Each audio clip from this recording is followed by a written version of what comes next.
તો બહુ જ ટાઈમ પછી એક રેસીપી વ્લોગમાં તમારા બધાનું સ્વાગત છે. દેવ શું બનાવી રહી છે? દહીં ભીંડી. દહીં ભીંડી બની રહી છે ભાઈ. દેવે તેલ ચડાવી દીધું. કેટલું તેલ નાખી દેવું? 2-3 ચમચી. પછી એની અંદર 1 મિનિટ દેવ, આ પવન બહુ આવી રહ્યો છે. ઓકે બોલો. પછી એની અંદર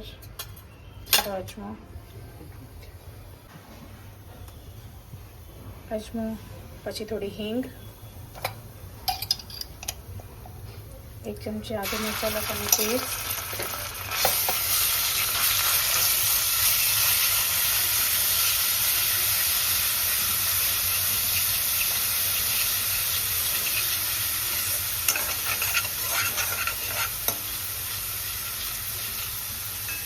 એક ડુંગળી અને 1 ટામેટું મેં ચોપ કરી લીધું છે.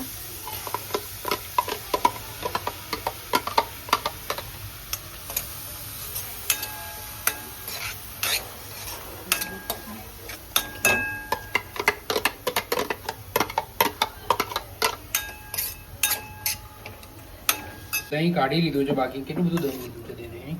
અને મસ્ત જો બાકી ભીંડા સમારેલા છે. બરાબર છે. શું હવે આપણે બીજું કામ કરશું. શું કામ કરશો તે બીજું?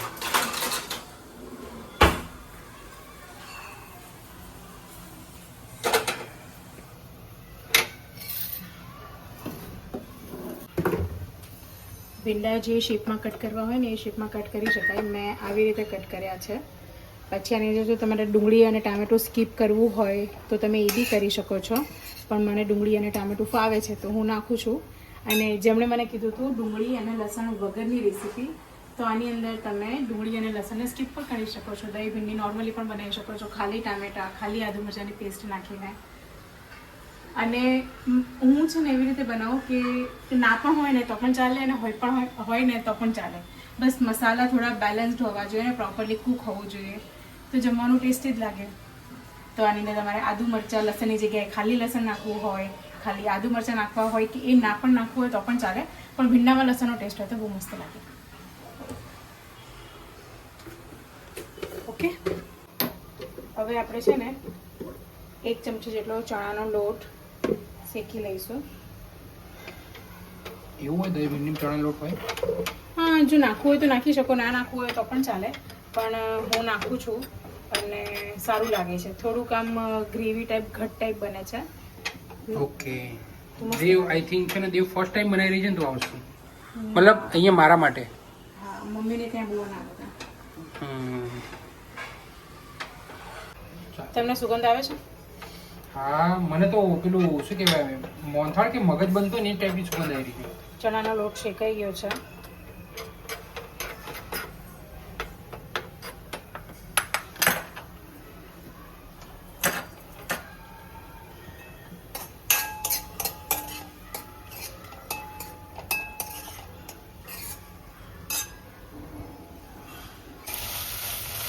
4-5 મિનિટમાં આ એકદમ પ્રોપરલી કૂક થઈ ગયું છે, ચડી ગયું છે ડુંગળી અને ટામેટાં. હવે આપણે એની અંદર થોડોક મસાલો કરી દઈએ. થોડી હળદર નાખી છે.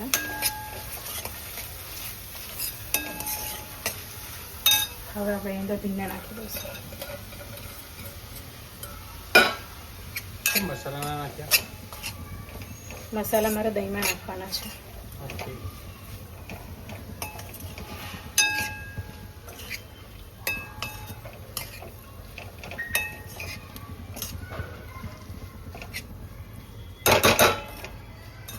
હવે આપણે ભીંડા ચડવા દઈશું.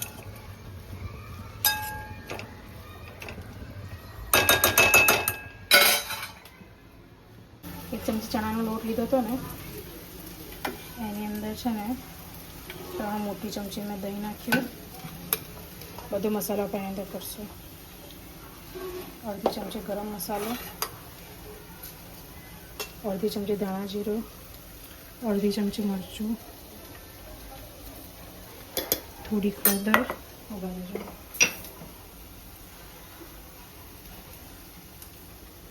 થોડુંક મીઠું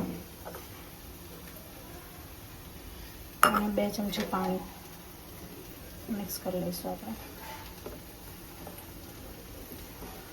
દહીં પતલું હોય તો પાણી મિક્સ કરવાની જરૂરત નથી, પણ મારું દહીં બહુ જાડું હતું એટલે મેં પાણી નાખ્યું છે.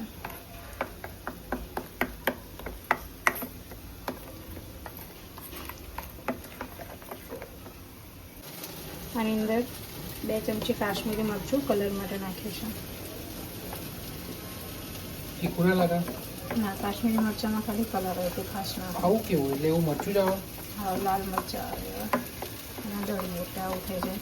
રેશમ પટ્ટી હોય, તીખું હોય ને કાશ્મીરી મોળું હોય, બીજા બી અલગ અલગ હોય છે, મને એટલું બધું યાદ નથી, સોરી. આ જુઓ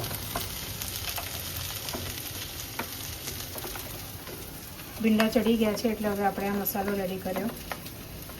હજુ મને થોડુંક જાડું લાગે છે તો હું થોડુંક પાણી નાખીશ. બીજું 1 ચમચી જેવું પાણી નાખ્યું છે.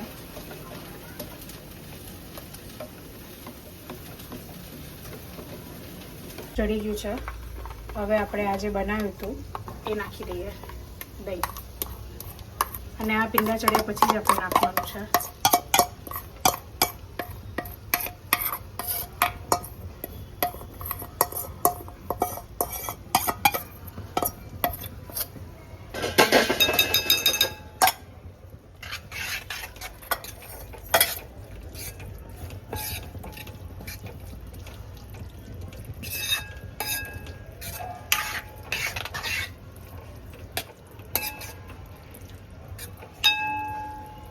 હવે આપણે થોડું વાર આને સેટ થવા દઈશું. તેલ છૂટું પડી ગયું છે, મતલબ શાક આપણું પ્રોપર રીતે ચડી ગયું છે. કોટને લગાવીશું ને ગેસ બંધ કરીશું. આપણું શાક રેડી છે.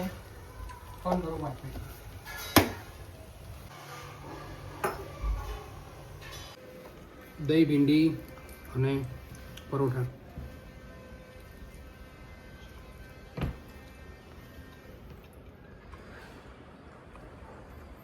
સુપર બન્યું છે. ખાલી થોડું દહીં છે ને ખાટું છે એટલે, પણ જેને ખાટું ભાવતું હોય એના માટે તો આ ભાઈ જન્નત છે. એકદમ ખાટું નથી, પણ અમને ખટાશનો ટેસ્ટ થોડો વધારે પડતો આવે છે એટલે થોડીક ખટાશ પકડાય છે એમને. પણ જોરદાર બન્યું છે. ખાઈ લો.